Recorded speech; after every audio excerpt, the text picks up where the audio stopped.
think I need something stronger. So, welcome to my video of the worst movies of 2020. Yeah, 2020 was a pretty bad year, but if you didn't see these movies, you should be thankful. So, let's get into the worst of last year, and I didn't see every movie. I tried to see as much as I could, and kind of why this video is late, and why my best of the year list was late. But, it doesn't change the fact that these movies are bad. It really doesn't. Oh, man. So, let's start off with some dishonorable mentions, including Magic Camp. This was a movie that was released on Disney+, and it was on the shelf since 2017. I think that's all you need to say. Like, there's no likable characters, none of the jokes work, the magic isn't even that interesting, it's just kind of dull. It's just, there's no magic in this movie. Hubie Halloween. Ugh. Does it get credit because it's not as bad as some of Adam Sandler's other movies? It's a movie with boring gags, annoying jokes, terrible jokes in general, too many celebrity cameos, and a story that goes nowhere. Like, I'm not expecting an Adam Sandler movie to just, be a normal story, but you gotta at least try, and this movie didn't. The Rhythm Section. This was a movie that bombed at the box office horribly, and that's not because it was released during a pandemic. This movie is boring, it's confusing, there's nothing interesting about it. Blake Lively broke her ankle for this movie for nothing. The Grudge. This was one of the first movies to come out in 2020, and again, another really boring horror movie with no interesting characters, no good scares, really. I think I fell asleep during this movie. It was that boring. Downhill. This was a movie that I really hated. Like, Will Ferrell, Julia Louis-Dreyfus, they're fantastic, and, a movie like this could be interesting, except none of the characters are likable, and they just do horrible, hypocritical things throughout. You're better off watching the original version from, I forgot which country, but not from America. But you'll be better off watching that movie over Downhill. Spell. This was a movie that was released on PVOD, and it's a style over substance movie, but there's no real style and no real substance either. It's a story that could be interesting, but it just comes off as offensive. Like, oh man, it could be a really offensive movie. The Witches. This was a movie directed by Robert Zemeckis, starring Anne Hathaway, Octavia Spencer, Chris Rock, Stanley Tucci. It's based off the Roald Dahl book, and they already adapted it to a popular movie starring Angelica Houston. This movie's bad. This movie's bad, you guys. Like, the CGI is terrible. Anne Hathaway is over the top in the worst way possible.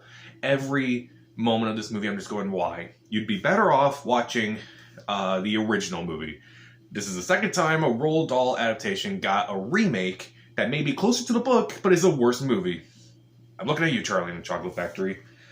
Dangerous Lies. This was a movie it's a movie directed by a man named Michael Scott. It stars Camila Mendes from Riverdale. It's so dumb. It's laughably dumb. I hated it. You Should Have Left, and I shouldn't have watched.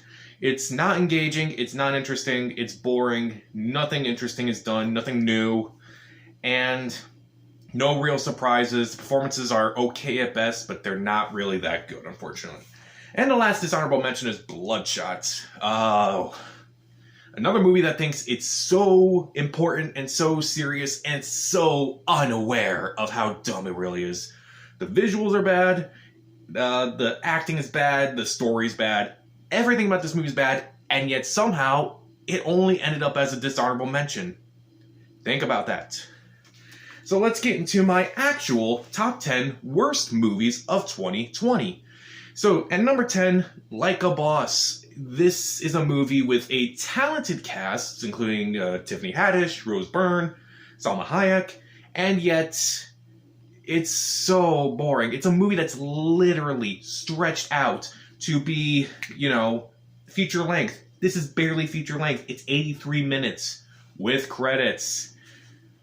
None of the gags work. Nothing is funny. The music is weird. It's just a boring movie for... It's basically a sitcom episode, but because these actors signed on to it, they had to make it a feature film. And they barely made it a feature film. Yikes. At number 9 is Fatal Affair. This was a Netflix movie that's basically Fatal Attraction, and it's so unaware how dumb it is. It's just not... There's no self-awareness, and there's no subtlety in this movie. It is dumb in every sense of the word. It's basically like every other affair movie you've ever seen. If you've seen an affair movie before, you don't need to see Fatal Affair because you've already seen it. At number 8, The Tax Collector. This was a movie by David Ayer, and it's so boring. The characters are beyond flat. Shia LaBeouf has a horrible accent throughout this entire movie, and it uses that stupid yellow filter, that really racist filter, even though this takes place in the US. You know the one I'm talking about, the one that's like yellow, but it says it's when they're in another country. They used it in Extraction, they used it in Sicario, and they use it here too. Stop it. I'm tired of it. At number 7 is Doolittle. How is this movie only number 7? I have no idea. Oh yeah, because there are 6 worse movies. But that doesn't stop Doolittle from being absolutely horrible. Doolittle has horrible performances, particularly from Robert Downey Jr. The voice acting is not really that good for the most part. The visuals are terrible. The story is terrible. The jokes are terrible. Oh my! And like there's also a dragon colonoscopy, dragon enema, whatever you want to call it. I call it garbage. $175 million went down the drain for that movie. Yikes. At number 6 is The Turning. This is a movie that was in development hell for years. Steven Spielberg was involved, and he left before production went in. This was also filmed in 2018, and it sat on the shelf for a year and a half. And they released it in January, usually a dumping ground for movies. They knew. This movie is so boring. Nothing happens. The acting is mediocre at best. The scares are lackluster. The scariest things are in the trailer. And it just ends randomly without any explanation. It literally just ends. It's like, oh, there you go. That's how it ends. Seriously. I know I've seen that done in other movies. I've seen that in better movies. But there's just almost no real reason for it. It's dumb. At number 5 is Fantasy Island. Oh, God. I remember being in the theater. Oh, man, I remember being in the theater. I remember being in the theater, watching this movie and being bored out of my mind because all they do is just explain things over and over and over again. Like, how this island works, how you get your wish, and meanwhile, the pacing is terrible because all these wishes just feel different. Like, someone wants to get revenge on a bully, someone wants to be with their dad in the war, someone just wants to party, and someone wants to see what their life would be like if they didn't, say no to the guy they didn't get engaged to. So, it's so boring, they don't explain anything, and despite all that explaining, they do not explain the final twist and how it actually makes sense. On top of that, this movie is almost 2 hours long. Nothing scary happens. Nothing interesting happens. My fantasy for this movie is that it would just go away. And it did. But I can't forget seeing that. I really just can't. At number 4, surprisingly, is After We Collided. Now, I put After as my least favorite movie of 2019, and I was going into this movie expecting it to be the worst movie of 2020. And the only reason it's not the worst movie of 2020 to me is because there is one joke that was intentionally funny that made me laugh. That's it. Nothing else. The characters are awful. The story is awful. Everything is just repeated over and over and over again. And oh my God, I hate these characters. I hate them so much. They don't do anything quite as disgusting as the last movie, which is also why this is down low, but that doesn't mean this movie's good. You're still awful human beings, and I wish you would both burn a fire. Like, really. And number 3 is Capone.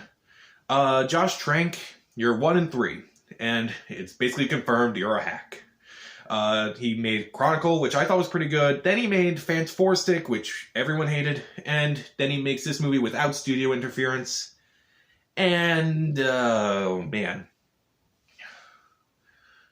It's like nothing interesting about Al Capone's life is in this movie, except it basically takes place for the entire, not really entire, but like the last few weeks of his life, and how he had dementia, and how he actually, you know, crapped his pants.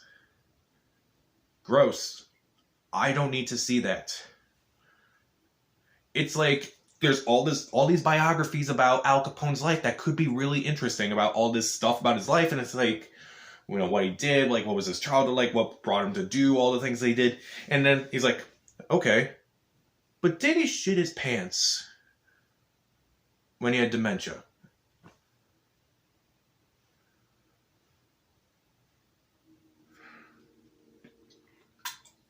Ugh.